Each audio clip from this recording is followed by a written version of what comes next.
ಈ ಗೃಹಪ್ರವೇಶ ಮಹಿಮೆಯುಳ್ಳ ದೇವರು ಒಳಗೆ ಪ್ರವೇಶವಾಗುತ್ತಿರುವ ಎಲ್ಲ ಚಪ್ಪಾಳೆ ಹೊಡೆಯೋಣ.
ಯಜಮಾನ ಇರುವಂತ ಕೋಣೆ ಬರ್ಬೇಕು, ಒಳಗೆ ಬರ್ಬೇಕು.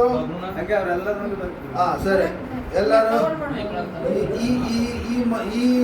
ಈ ರೂಮಲ್ಲಿ ಮಲಗುವಂತಹ ಯಜಮಾನ, ಈ ಮನೆ ಯಜಮಾನ, ಆತನು ಯಾವಾಗಲೂ ಸುಖ ಶಾಂತಿಯಿಂದ ಸಮಾಧಾನದಿಂದ ಜೀವಿಸಲಿಕ್ಕೆ ದೇವರೇ ಕೊಡಬೇಕು, ಅನುಗ್ರಹ ಹೇಳಿ ನಾವು ಪ್ರಾರ್ಥನೆ ಮಾಡಿಕೊಳ್ಳೋಣ.